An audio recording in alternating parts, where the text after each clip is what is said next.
વડાપ્રધાન નરેન્દ્ર મોદી વધુ એક વખત આવવાના છે વતન પ્રવાસ પર। જ્યારે તેઓ રાજકોટ આવી રહ્યા છે તેવા સંજોગોમાં રાજકોટમાં તેઓના આગમનને લઈને રિહર્સલ કરવામાં આવ્યું। એમ્સ હોસ્પિટલ ખાતે રિહર્સલ થયું, જેમાં એમ્સ ખાતે 3 જેટલા હેલિપેડ તૈયાર કરવામાં આવ્યા છે। એરફોર્સ દ્વારા ખાસ લેન્ડિંગ રિહર્સલ કરવામાં આવ્યું। હેલિપેડ પર 3 હેલિકોપ્ટરનું રિહર્સલ કરવામાં આવ્યું છે।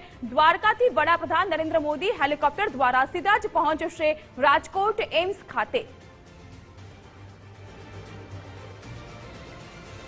વડાપ્રધાન નરેન્દ્ર મોદી સૌરાષ્ટ્રની મુલાકાતે છે અને સતત નિરીક્ષણ છે તે રાખવામાં આવી રહ્યું છે। હવાઈ નિરીક્ષણ હું દ્રશ્યો બતાવીશ, જે એરફોર્સના જે હેલિકોપ્ટર છે તેના દ્વારા સતત નિરીક્ષણ રાખવામાં આવી રહ્યું છે, કારણ કે એમ્સ હોસ્પિટલે તેઓ લોકાર્પણ કરવાના છે અને આ જ સ્થળ ઉપર જે હેલિપેડ તૈયાર કરવામાં આવે છે જામનગરથી સીધા જ હેલિકોપ્ટર મારફતે એરફોર્સના તેઓ છે તે અહીં જે લેન્ડિંગ કરવાના છે ને તેને જ લઈને રિહર્સલ છે તે કરવામાં આવી રહ્યું છે। આ દ્રશ્યો જોઈ શકાય છે સીધા જ હેલિકોપ્ટરના કે જેમના અલગ અલગ 3 હેલિકોપ્ટરો છે તે સતત પેટ્રોલિંગ કરી રહ્યા છે, જે આસપાસના વિસ્તારો છે તેના ઉપર સતત નજર રાખી રહ્યા છે। તો સાથે જો વાત કરવામાં આવે તો જે એમ્સ હોસ્પિટલ છે તેનું આખો કબજો છે તે એસપીજી કમાન્ડો દ્વારા લઈ લેવામાં આવ્યું છે અને સાથે હવાઈ નિરીક્ષણ કરતા જે એરફોર્સ છે તે એરફોર્સના હેલિકોપ્ટરો છે તે નજરે આવી રહ્યા છે। તો સાથે જ પોલીસ બંદોબસ્ત પણ અહીં એટલો જ રાખી દેવામાં આવ્યો છે। એટલે કહી શકાય કે રાજકોટની અંદર વડાપ્રધાન જે રીતના તેમનો પ્રવાસ છે, અલગ અલગ કરોડો રૂપિયાના લોકાર્પણો કરવાના છે એમ્સ હોસ્પિટલ, જે આ દ્રશ્યો જોઈ શકાય છે કે એમ્સ હોસ્પિટલ ખાતે જે તેઓનું લોકાર્પણ કાર્યક્રમ છે તેમને લઈને સતત બંદોબસ્ત પણ રાખવામાં આવ્યો છે। આપણે પંડ્યા સાહેબ છે તેઓની સાથે વાત કરવાના પ્રયાસ કરશું। સર, આપને બંદોબસ્ત, પોલીસ બંદોબસ્ત અહીં આપની જવાબદારીમાં છે, કઈ રીતનું ખાસ? તો અત્યારે હજી 12થી અધિકારી કર્મચારી બધા આવી રહ્યા છે। એમ્સ ખાતે જે પીએમ સાહેબની વિઝિટ છે એ બાબતે જરૂરી બંદોબસ્ત તકેદારી રાખવામાં આવી રહી છે। હાલ જે છે ટ્રાયલ રનિંગ ચાલી રહ્યું છે, જે અનુસંધાને બંદોબસ્ત ચાલુ છે। જે રીતના જે ટ્રાયલ રનિંગ ચાલી રહ્યું છે ને તેને જ લઈને બંદોબસ્ત રાખવામાં આવ્યો છે, કારણ કે જે હાલ દ્રશ્યો જોઈ શકાય છે જે અલગ અલગ 3 હેલિપેડ છે તે તૈયાર કરવામાં આવ્યા છે।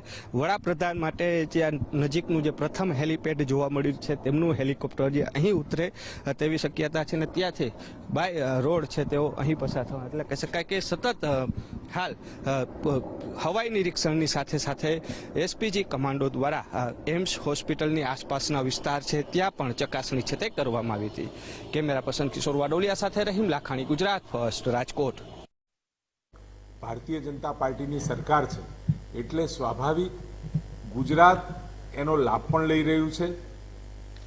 સપોર્ટિંગ જે સિસ્ટમ ગુજરાતમાં ઊભી થઈ છે એના કારણે લાભ લેવામાં અને રજૂઆત કરવામાં ગુજરાત સરકારને આદરણીય ભૂપેન્દ્રભાઈ પટેલ આપણા મુખ્યમંત્રી શ્રી એમની રજૂઆતોના આધારે આપણે ખૂબ મોટો લાભ પણ અહીંયા ગુજરાતમાં મળી રહ્યો છે।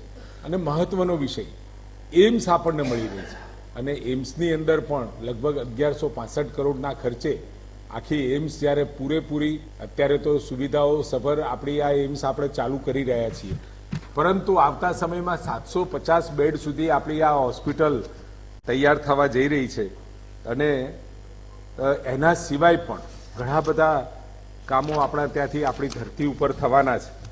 અને એમ્સમાં અત્યાર સુધીમાં કદાચ આપને જાણીને આનંદ થશે કે 1,44,000 ઓપીડી આપણે કરી ચૂક્યા છીએ અને ઘણી મલ્ટી સ્પેશિયાલિટી ફેસિલિટી પણ ત્યાં આપણે આપી ચૂક્યા છીએ।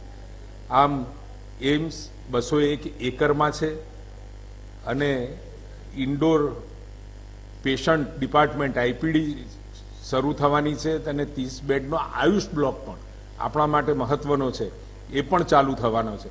આમ એમ્સ સાથે સમગ્ર દેશની અંદર બીજી 5 જેટલી એટલે કુલ 6 એમ્સનું લોકાર્પણ અને સાથે અનેકવિધ પ્રોજેક્ટો લોકાર્પણ રાજકોટની ભૂમિ પરથી આદરણીય પ્રધાનમંત્રી મોદી સાહેબ કરવાના છે।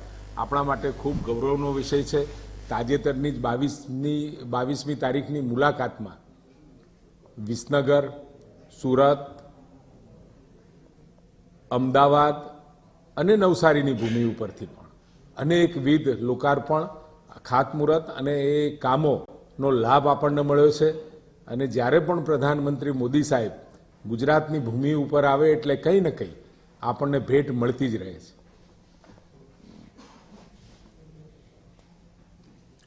ઓકે,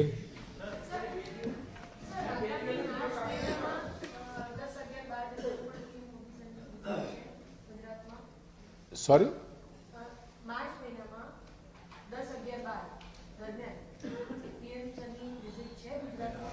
ના અત્યારે આપણી પાસે કોઈ એવી વિગતો ઉપલબ્ધ નથી.